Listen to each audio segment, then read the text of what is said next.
Hello everyone, welcome to the first episode of B.O.X, which stands for B.O.X Optimization Expo. We forgot what the X stands for, it doesn't matter, it's up for interpretation, but the first episode we've got this week of B.O.X Optimization Expo is tap. Now remember, if you are here and don't understand the basics of Street Fighter 5, like frame data, hurt boxes, hit boxes, invincibilities, how to play B.O.X to begin with, please check out the B.O.X Boss of Basic video and go into the B.O.X Discord, ask these questions, we'll all be happy to answer you. But to start, let's go through Turnaround Punch. Turnaround Punch is a 26 frame special attack performed by holding down two buttons and releasing them a short while later. It gives us projectile invincibility from frame 3, a hurt box attraction, and a V-Skill 1 cancel if we decide to pick V-Skill 1. Now this will not be going over any sort of V-Skill 1 shenanigans with tap. We'll be focusing mainly on the V-Skill 2, as tap and V-Skill 2 are the combination we'll be using. Now, first thing we should go over is how you should be holding tap. So there are a few ways people like to hold tap. I have two ways I like to hold it. I like to hold it with light punch and medium punch. This allows me to press all my buttons on my arcade stick pretty easily with no worries. But others like to hold V-trigger. I personally like to hold V-trigger myself. V-trigger is a bit comfortable. I can tech throws, I can V-skill, makes my life a bunch easier. But people don't like holding it like that. If you're playing on pad, I'd recommend getting a set button. So if you do not have to get a set button, obviously go into your settings, change your button to 2 attack. So sometimes I like to press my L2 to V trigger depending on the matchup, and I can hold tap with L2, which means my pinky finger is always covering every button, and I can use my medium and lights, but not my heavy buttons. Now, we've gone over how to hold it. Let's go through the basic optimizations that you can be adding to your gameplay. Now, B.O.X has a crush counter with crouching heavy punch. By doing crouching heavy punch, we can hold tap, release, and get a light straight afterwards. Is this damage absolutely optimal? Absolutely not either. Because frankly, we can get a hard kick upper if I time it correctly. Having a rough day today. Hard kick up into medium punch straight. With tap we lose about 30 damage, but it is more consistent. In the corner, we really struggle to get this hard kick upper into medium straight. And sometimes struggle to get the hard kick upper to begin with. So what I like to do is hold tap, walk back a bit, and try and hit it that way. A bit more consistent, less likely to be minus, and we can get plus frames afterwards. It's a bit more consistent. Now, the only time tap will be doing more damage than your heavy kick upper is if you've been holding tap for a long time. So let's say I hold it for a good 13 seconds, I'll get level 4 tap, and it'll do more damage than my hard kick upper. But you don't want to be holding tap for that long. That's not what we need to use it for. If you like holding tap and you feel comfortable not having any buttons, please, for the love of God, use it. You'll get a lot more damage out of it. However, I'm not here to tell you about that. Losing buttons on a character like B.O.X, where every button has its use, is quite difficult to play with. Now we're going to go over specifics of where we can use tap. Tap may not look like it, but it's an amazing defensive option. Tap lets us get out of many projectile situations and punish the opponent in these projectile situations to get good damage and get out of the corner. The first character we're going to prove this on is with Bison. So I have set Bison to do EX scissors into light kick into heavy ball. We're going to do a heavy ball first just to prove a point. So we're going to watch as I charge tap after the EX scissors. See how I get counter hit there? That's because my projectile invincibility went out. So first off, we've been proven that we cannot tap heavy punch ball. But the thing with heavy punch ball is that it has a massive gap. Let's let him use a gap. If I pressed it late enough after stand light kick, sorry about that. Crush counter, big damage, right? So that's the gap there. But Bisons normally don't do that. They normally don't take that many risks. They'll do EX scissors. So I need to get my character to block.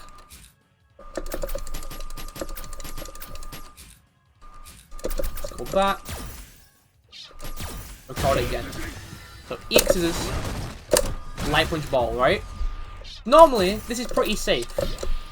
He'll do it. And if I try interrupting, I'll get a trade. Or he'll do it. And I'll try taking my turn. I'm too far away. I'll get counter hit. And I'm too far away. So what can we do to stop this? Well, we can use tap. So after EX, so the way we do it is after we see the EX scissors, we begin charging tap. And we release after the stand light kick. After releasing, we can punish the light punch ball. Now this also applies to medium punch ball. So to show you that, I'll do it right now. That's even more safe than usual. Let's perform it. So X's, charge, release, and we punish the medium punch ball. Now we just got rid of one of Bison's safest cancels. His light kick to ball. So after two really important moves, Psycho Axe and X's, we should be able to charge our tap and be able to punish him for trying to keep it safe. By doing this, we force him to take massive risks.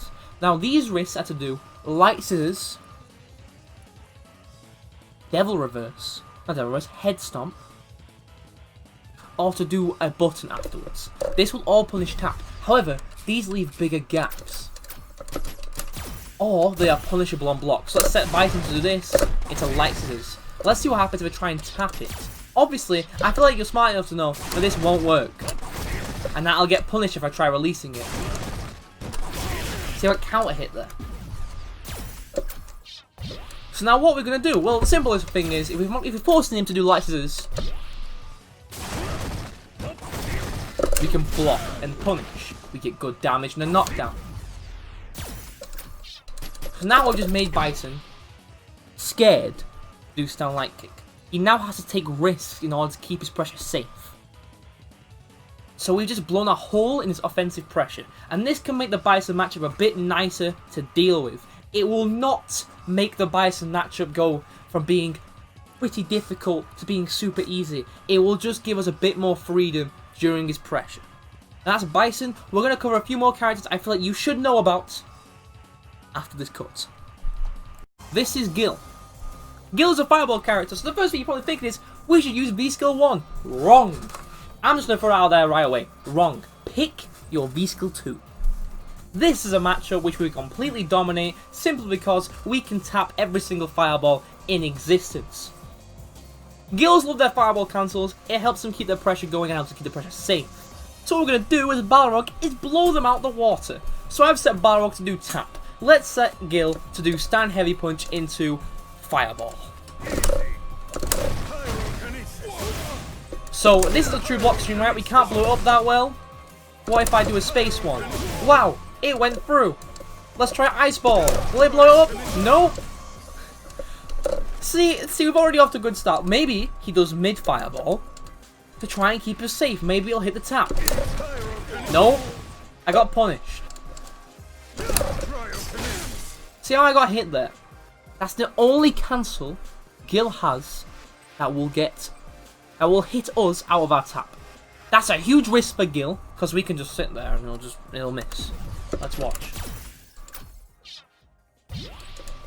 Let's send to crouch, because we should be crouching this. Wow, it whiffs, and we can punish that because it has lots of recovery and reaction. So now, let's go through every single cancel Gil has. Punished. Punished. Punished. Punished. Punished.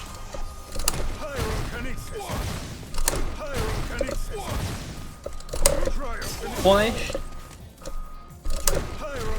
Punished. Punished. Punished. Like, I shouldn't have to go for any more, like... Let's go EX Ice Ball. Punished. EX Fireball. Punished. There's nothing he can do. He cannot end his strings. in any fireball. Now, there is a timing. There's a timing to this tap that I can't really go into, but I'd like you to go into the training mode and set Gil to say, do a frame trap, and then end in fireball.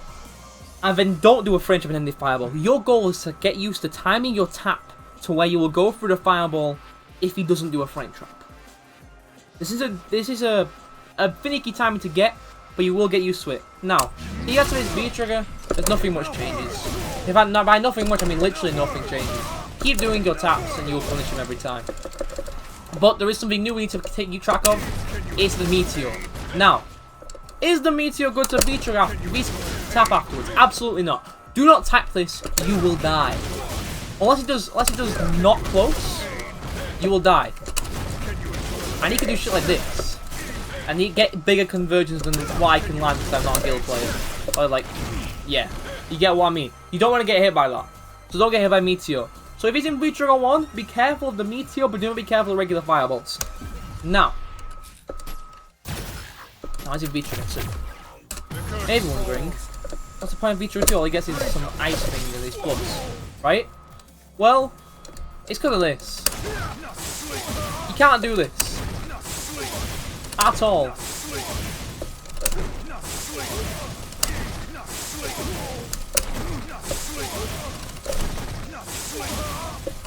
You see what I'm trying to prove here. Like, Gil can't do anything, or else he'll just die. Like, straight up nothing works. He can't do the ice thing to get you away. If he wants to zone you out, tough luck. He ain't gonna do anything.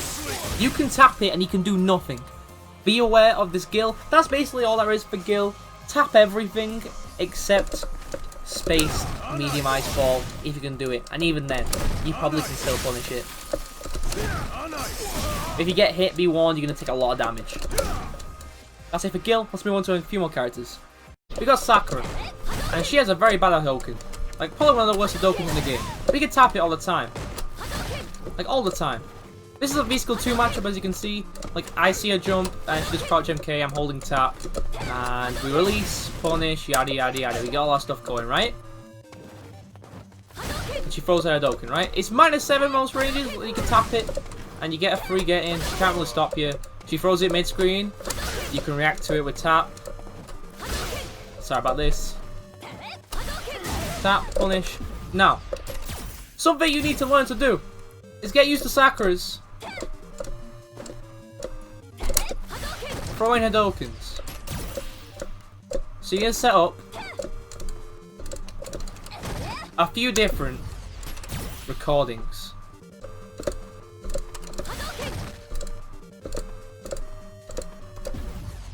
You have a fireball. You're wondering, oh, I've seen this one before. I saw it with a Ken one. Well, this is like the Ken one.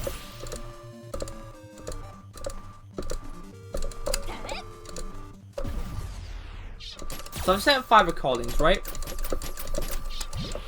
And the whole goal is that we hold tap in neutral, right, with my V-trigger button.